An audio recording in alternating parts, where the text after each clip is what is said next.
So now that we've gone over the different kinds of wars we've been in, the different organizations that we are fighting with, we've discussed the ethics of war and peace. We talked about the author's point of view, so now we want to talk a little bit more about what it is to be in war, to be a veteran, to be a soldier. All these different things are very dramatic. They are very important to our society because these are the kinds of things that these people are facing on a day-to-day basis. And a lot of times we don't really understand what that means. So this is a video. It's called What You See in War by Janine DiGiovanni. And she tells us what she sees in the war basically as a journalist. And so we would watch the video. And so basically this video just goes again about what she sees, what she experiences as a journalist. So you kind of get this behind the scenes kind of view.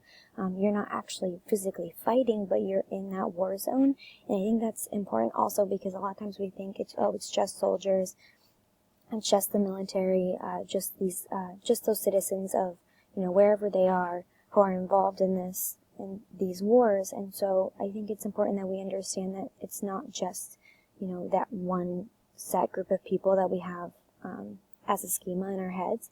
It's also a bunch of different people that are impacted by war. And so now we'll talk about today's effects on veterans. And so PTSD, or post-traumatic stress disorder, as you all know, is a mental health problem that people develop after going through a very traumatic event. So oftentimes it's not rare to have a soldier come back and have them have PTSD. It's very normal. What they experience is traumatic. It's like life-threatening, like this says. Things like natural disasters, sexual assault, those are also traumatic events. And these traumatic events can be traumatic physically to the body. They can be traumatic mentally and emotionally. And so all these different things are involved in PTSD. It can happen to anyone. It's important to know that it's not a sign of weakness. It's basically just the way your body has reacted to those kinds of events, and it's completely normal for that to happen depending as if you've gone through a certain type of event. So some of the symptoms include reliving the event. So this can happen at any time based on any triggers. So if at some point a bomb went off and you saw a yellow jacket and then you're walking down the street and it's raining and you see a little girl in a yellow jacket, you might start to relive that event, and there's really no connection there except for the color yellow. And so it can be very scary and difficult for that person, that individual themselves, and also the people around them. Another thing is avoidance behaviors. You will have more negative beliefs and feelings. Depression is very common to be linked with PTSD. And then hyperarousal, again, combated with the reliving of the event. That usually goes together.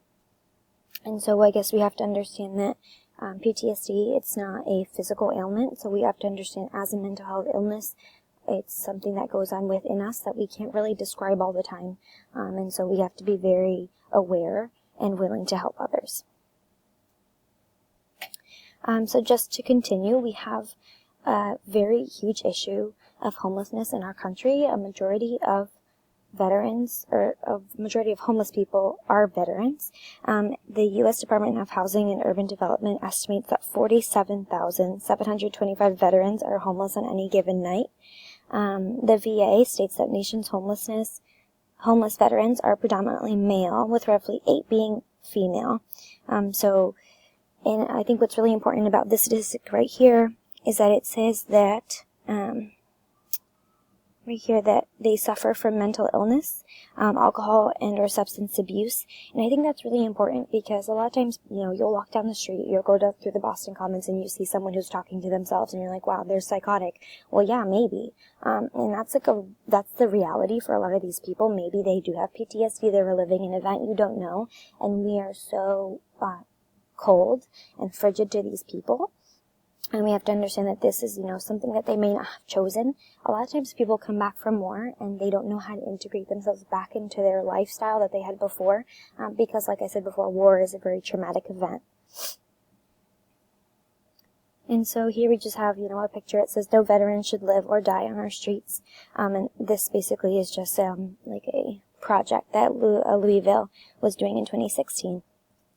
And that is all that we have for you today. Thank you.